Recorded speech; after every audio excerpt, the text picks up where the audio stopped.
Hello, and namaste, everyone, and welcome to Living from the Heart. My name is Zach Beach, and if this is your first time joining us, welcome. I begin each session with a short poem of my own and follow it with a 30-minute Dharma talk, and I close out each session with a short 15-minute meditation in order to integrate what we've learned about in the talk. And today I wanted to talk about how we as human beings are wired to connect. And if we are to heal our world, we have to heal our love. And today's poem is called Tidal Waves, from my collection, Drinking Roses on Sunday. We are dependent on everyone and everything around us. Where would you be if your parents had never met? Where would you be without the ground or the sun that feeds the same plants that nourish you, giving oxygen and food and reasons to grow? The order of the universe depends upon the atom. So too does hate depend on the people that hold it. Give no time to such ignorance. Replace it with kindness. You cannot remove a burn, but you can heal it from the inside. Give light no matter the darkness. And reach out to one another, like a spider spinning its first web, with hope, promise, and potential. Rub up against these mountains. Let's become glaciers in global warming, running down Mount Vesuvius, clearing forests, crushing cars, drowning the Eiffel Tower, flooding the whole world with our love, taking down authorities and empires and anything that stands in the way of love.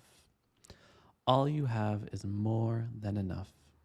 You are more heaven than earth, more of a miracle in the making, fluttering without wings, a wind full of secrets swooping up autumn leaves. And humanity has before it two possibilities. One is to continue with the war, poverty, and destruction of our environment. And the other is to grow and expand our love.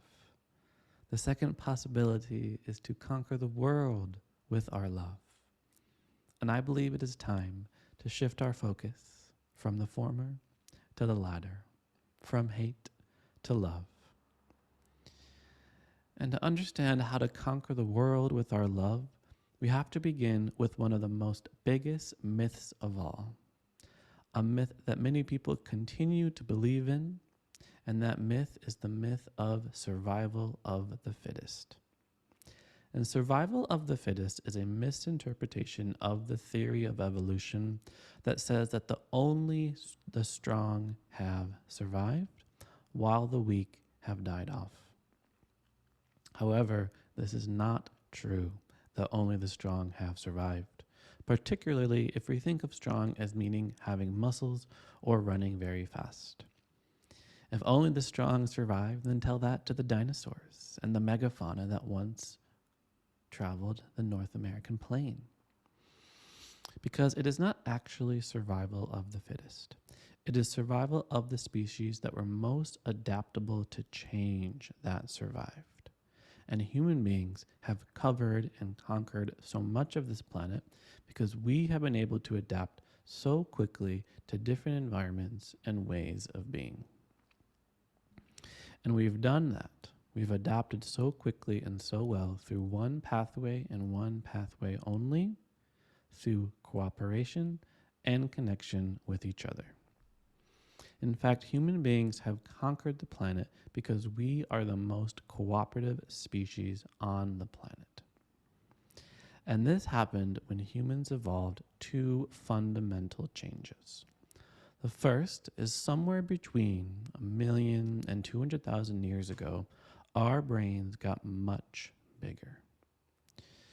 And our much bigger brains, with more connections, allowed for more complex and sophisticated adaptations to the environment that we are around us.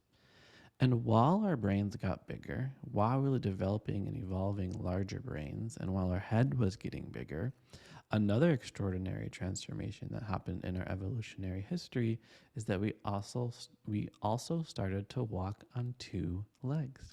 We started walking upright.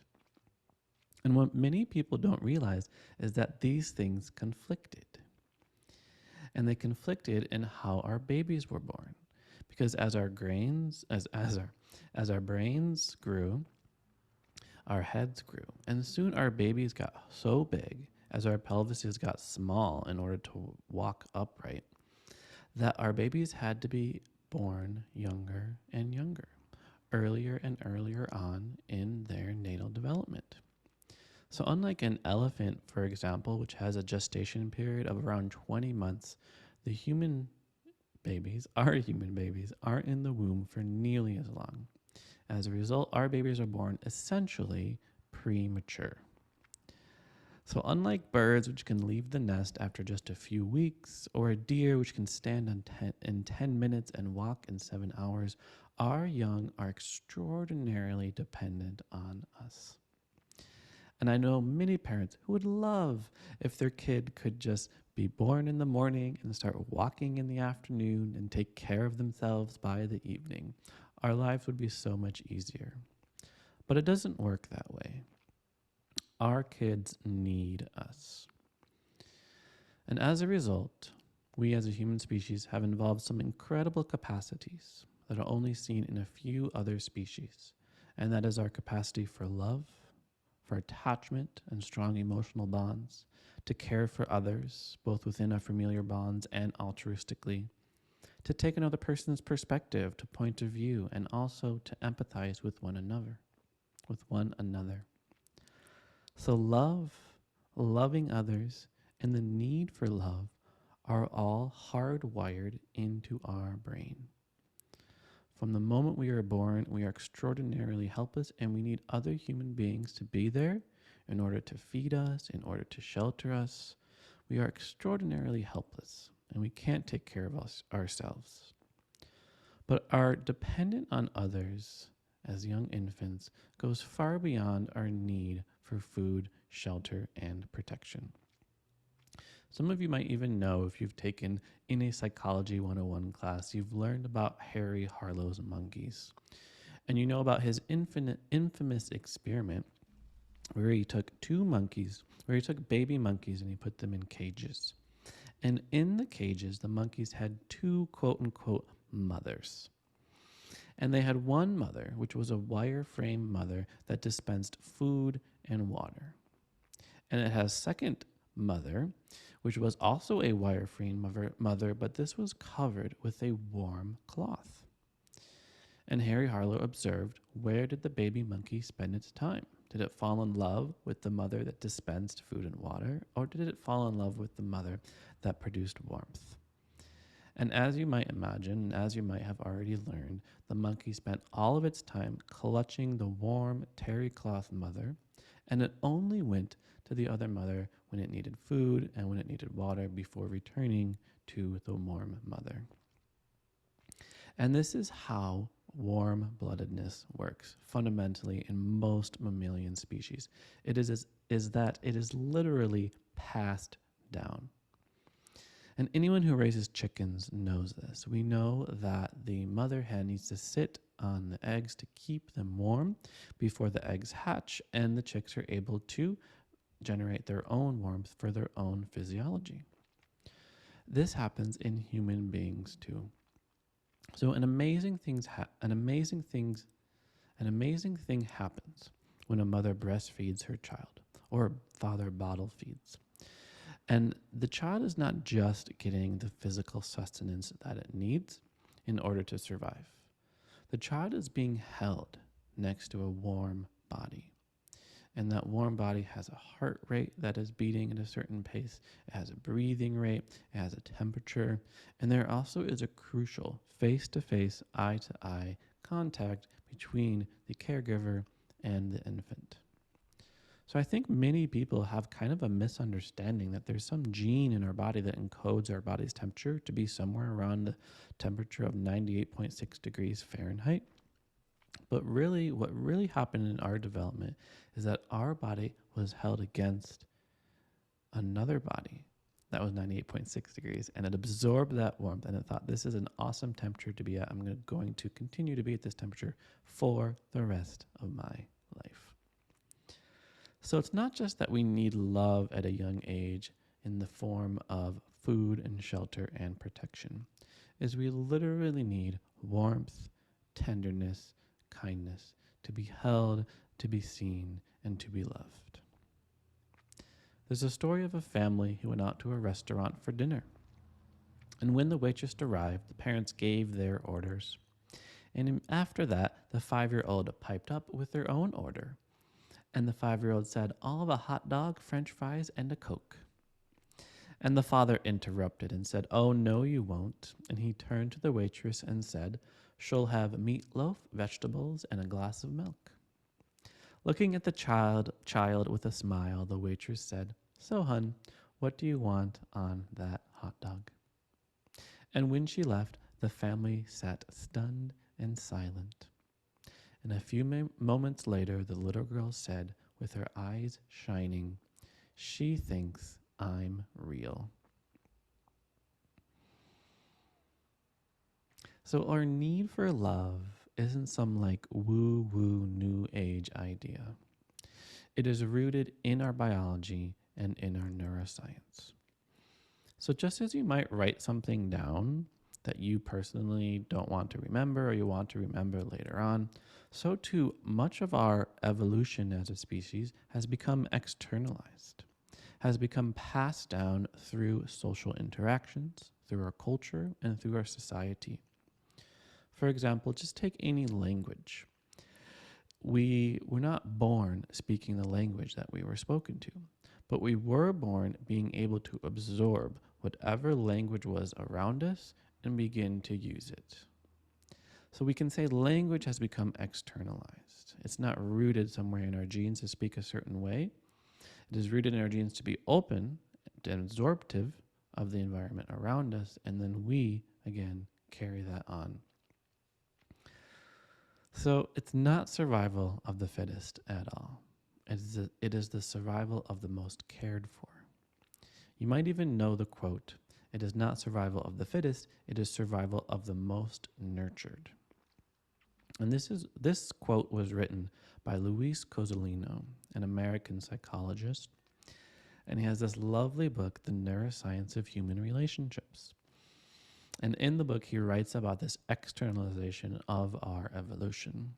And I'll read this paragraph, but I'll warn you ahead of time, it's a bit of a mouthful. A lot of technical words in this paragraph. And he writes, "Our larger, more complex, and more experience-dependent brain allows for increasingly adaptive responses to environmental challenges. To accomplish this goal, we found that evolution selected for bonding, attachment, and caretaking to provide the necessary scaffolding for the prolonged extrauterine development required to build such brains. This socialization of the brain laid the foundation for increasingly sophisticated forms of communication, the emergence of language, and the birth of culture. The evolution of culture, in turn, allows for higher levels of biological, behavioral, and technological complexity, which emerge not simply within select individuals, but through the group as a whole." So that's a bit of a mouthful, but don't worry. The author, Cozzolino, he summarizes this up just a little bit later, and he says, "In other words, from birth until death, each of us needs others who seek us out, show interest in discovering who we are, and help us feel safe. In other words, we need people who think we are real. We need people who love us into being. And being seen, recognized, and accepted for who we are is just as much of a fundamental human need as food, water, and air." There's a comic, and it shows an elephant on the psychiatrist's couch, and the elephant is saying, "Man, even when I'm in the middle of the room, people still fail to acknowledge me." So even The elephant in the room wants to be acknowledged. So it's easy to see how our need for love happens at an early age. Our infants, our babies are extraordinarily helpless, and eventually we can make it out on our own. We can navigate throughout society. However, our need for love continues until our death. It just shows up differently.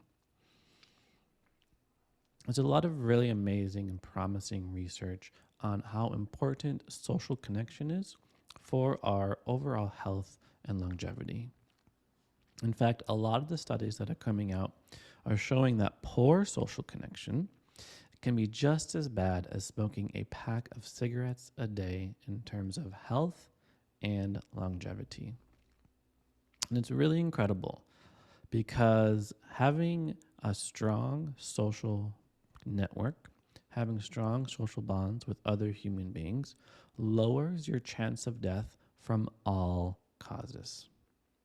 Every single one.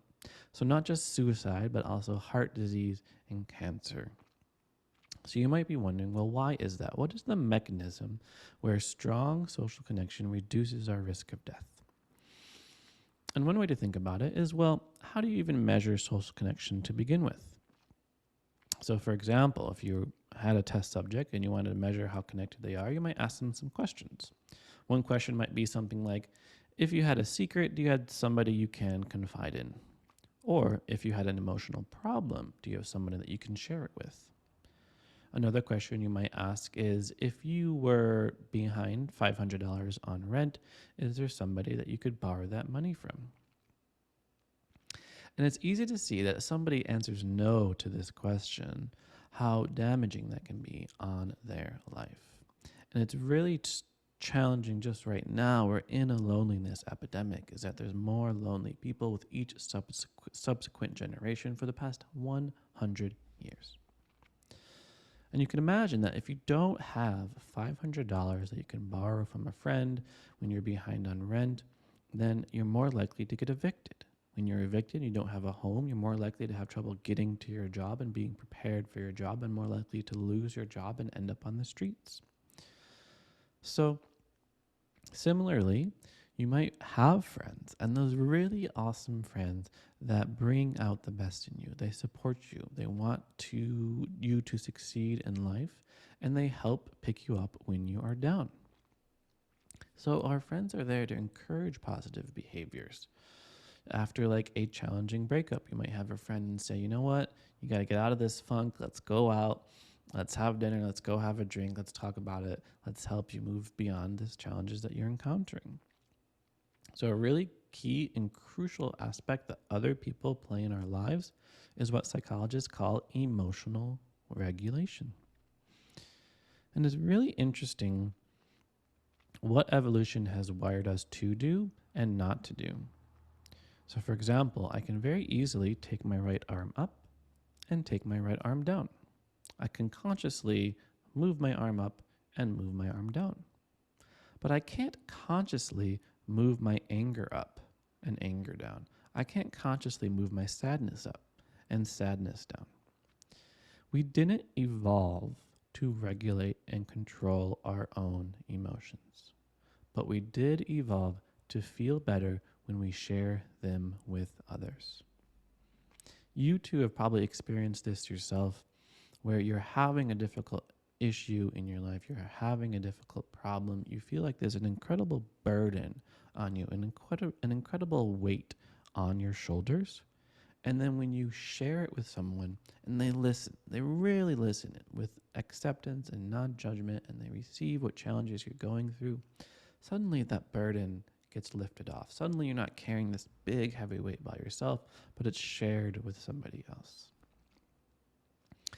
And this is what we've been evolved to do in our lives, to connect with our fellow brothers, sisters, and human beings. So we need the love and support of others if we are to be happy, if we are to be healthy. So my question is, well, why not give it? Why not extend our love to others that we know we all need? The great poet Hafiz put it this way. He wrote, "Everyone you see, you say to them, 'Love me.'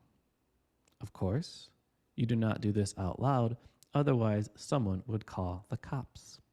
Still, though, think about this great pull in us to connect. Why not become the one who lives with a full moon in each eye that is always saying with that sweet moon language what every other eye in this world is dying to hear?" I love that ending so much. Why not become the one who lives with a full moon in each eye that is always saying with that sweet moon language what every other eye in this world is dying to hear? So we need love. We can offer it to others more freely, more openly, recognizing fundamentally that love is the foundation for our society. That we are wired to empathize with each other, and bad things happen when there is a disconnection between peoples. Bruce Perry even has a book called Born for Love, Why Empathy is Essential and Endangered. And he writes, "Empathy underlies virtually everything that makes society work, like trust, altruism, collaboration, love, charity. And failure to empathize is a key part in most social problems: crime, violence, war, racism, child abuse, and inequity, to name just a few." So the fractures that we see in society reflect the fractures that exist in our love.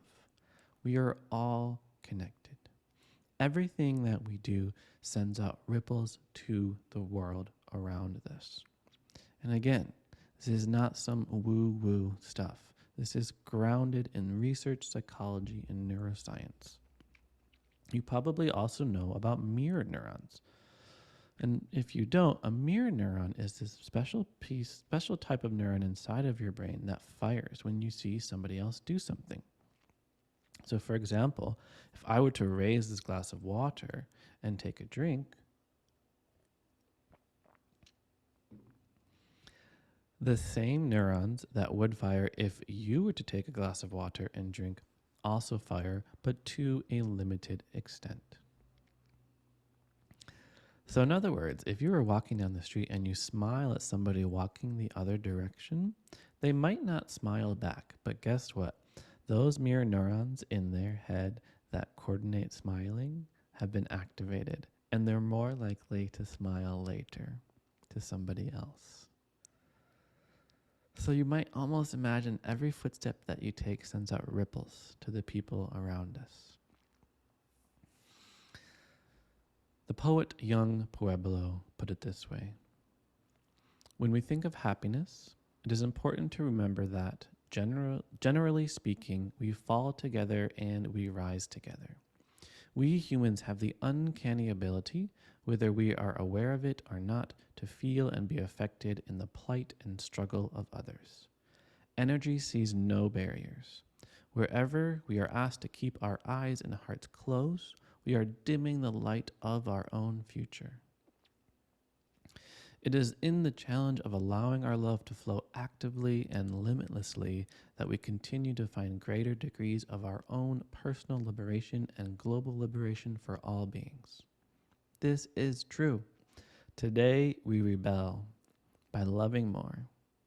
When we can see and treat each other as family, we will know a global peace." So we are all connected. A rising tide lifts all boats. And if we are to raise the tide, we have to expand our love.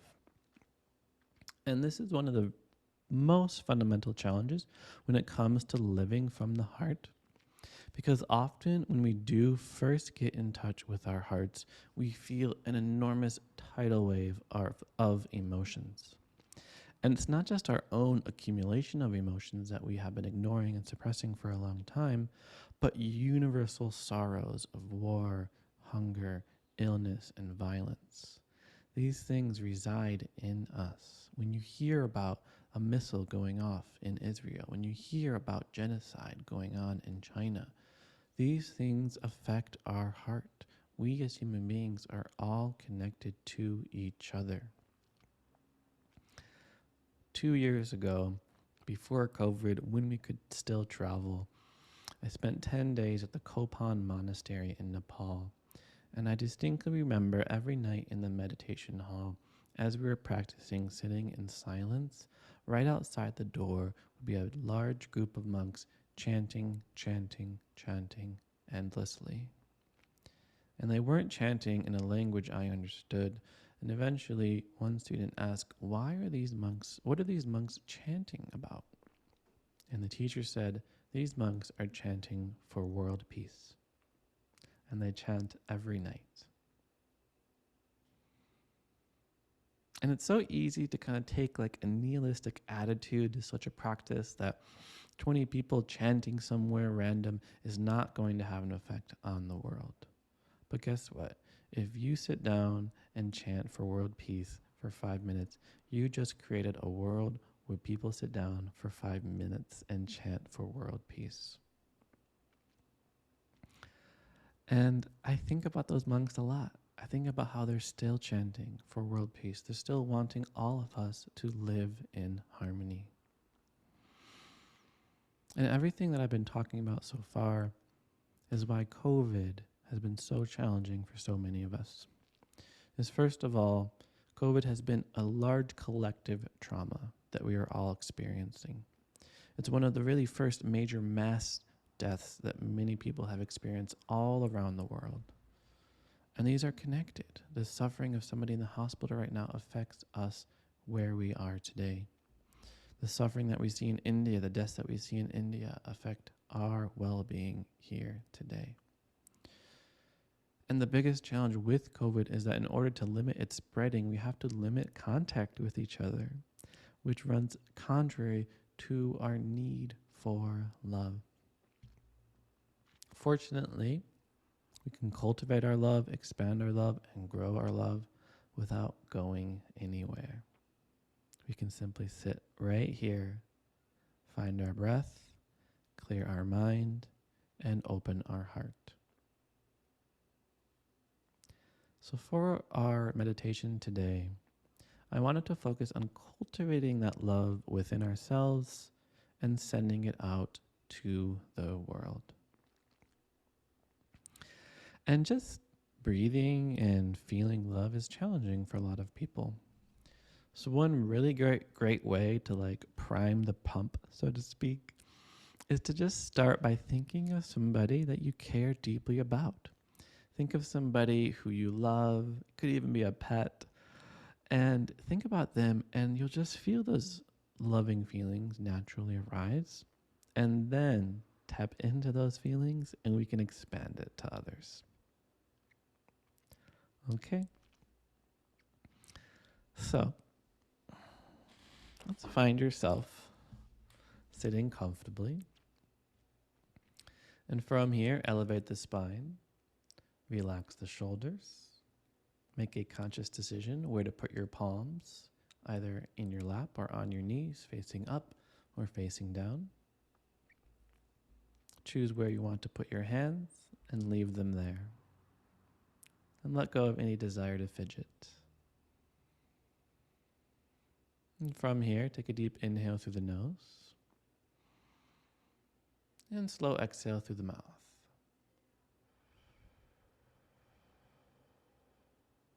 Do that 2 more times. Almost imagine this coffee press grounding your energy down as you inhale nose and exhale mouth.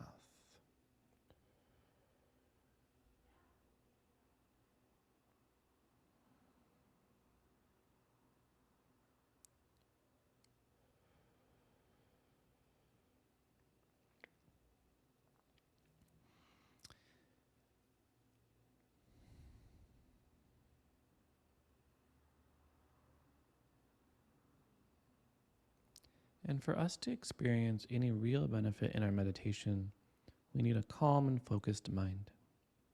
The breath is a wonderful way to calm the mind, and focusing on the breath is a wonderful way to sharpen the mind. So bring your attention to your breath as it passes in and out of your nostrils and above your upper lip. Bring all of your attention to this area. Focus on the sensations of the breath as it passes in and out of your nostrils with laser-like precision. Stay here for a minute or two.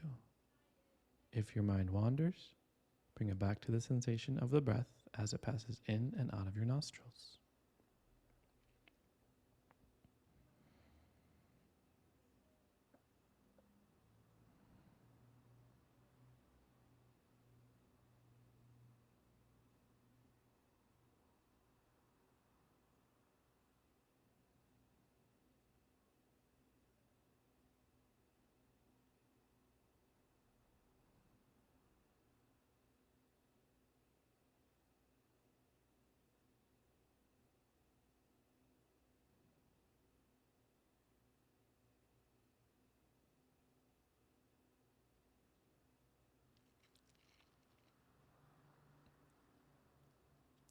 If your attention has wandered, bring it back to the breath.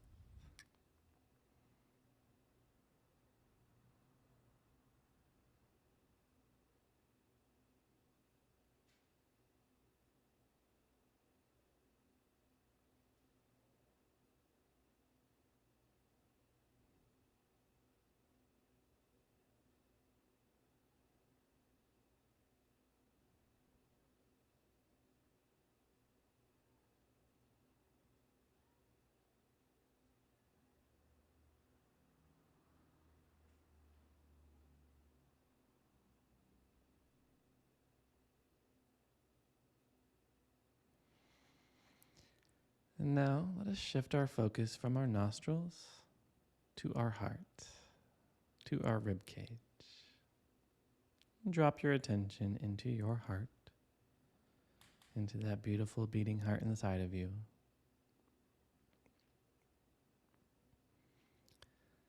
And I want you to think about somebody who you care deeply about.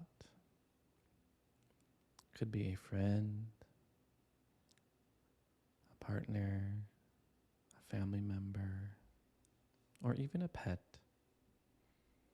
Somebody you have a strong, positive feelings for, strong sense of love and compassion.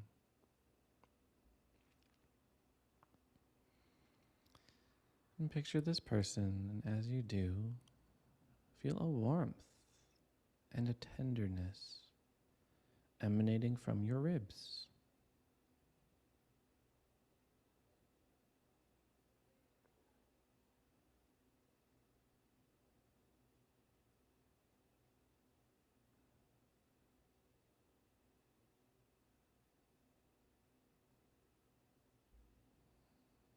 And see if you can grow that feeling of warmth, picturing this person, tuning into your feelings for them and letting them grow.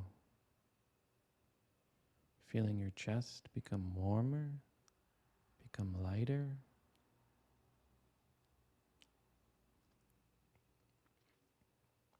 Expanding open like a flower.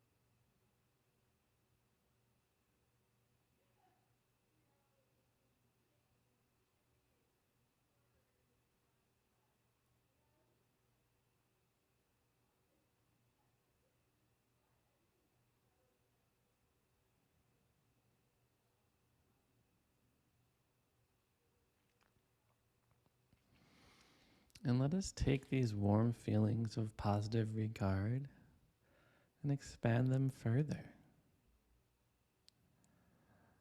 So let your love expand into the room that you are in. touching the furniture, the walls. And if there's somebody in the same room as you, you can also expand your love to touch this person.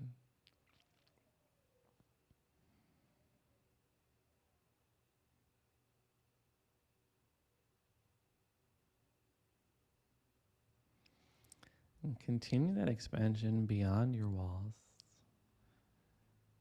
outside or perhaps in the full building that you're in. Expressing your tenderness, kindness, warmth, light, expanding it out.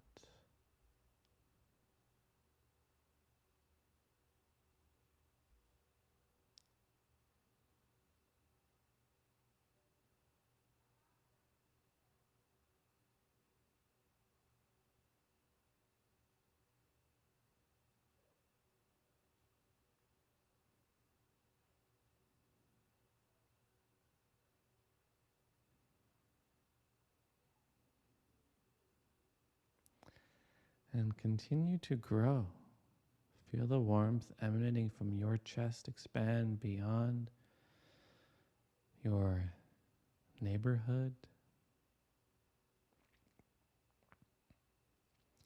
beyond your small suburb or town,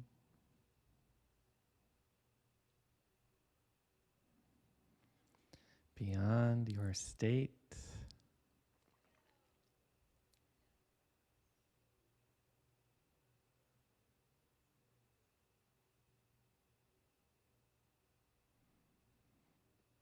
expanding to fill your entire country.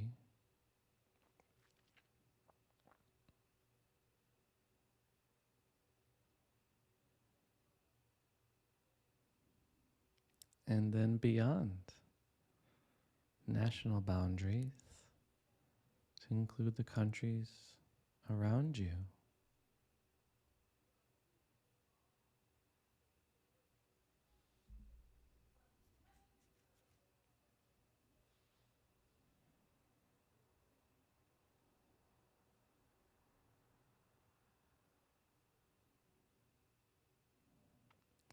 And finally, let your love encompass the entire world.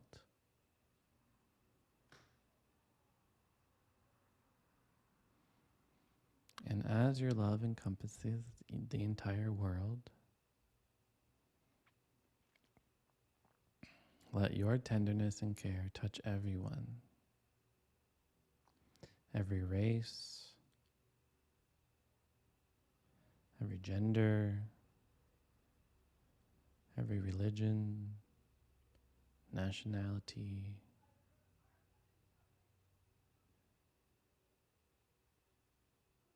every age,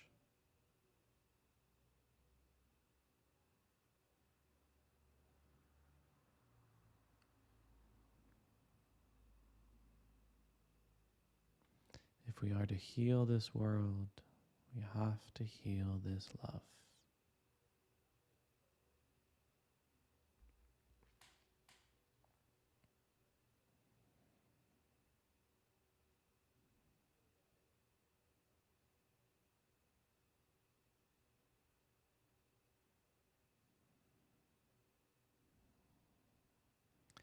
And finally, let us come full circle,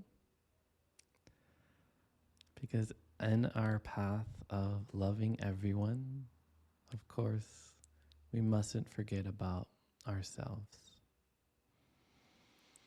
So come back to your body, heart, mind, your physical, emotional, and mental capacities, and cultivate that warm regard for yourself.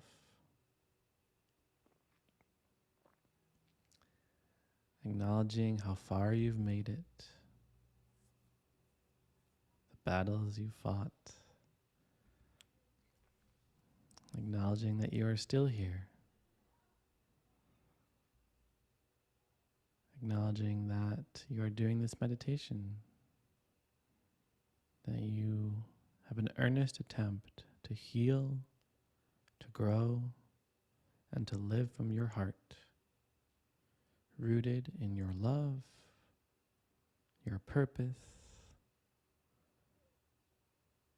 your wisdom, your truth,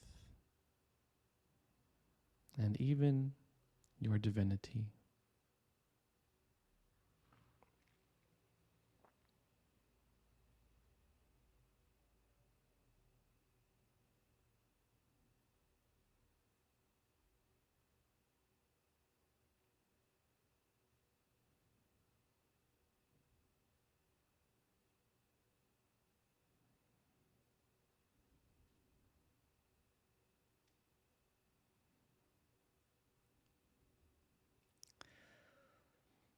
And the divine heart in you and the divine heart in me are one,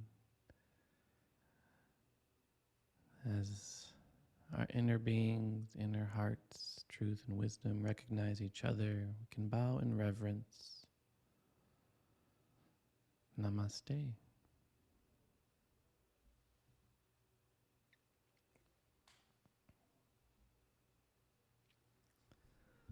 Thank you so much for joining me in this talk. Thank you for being here, and thank you for being you.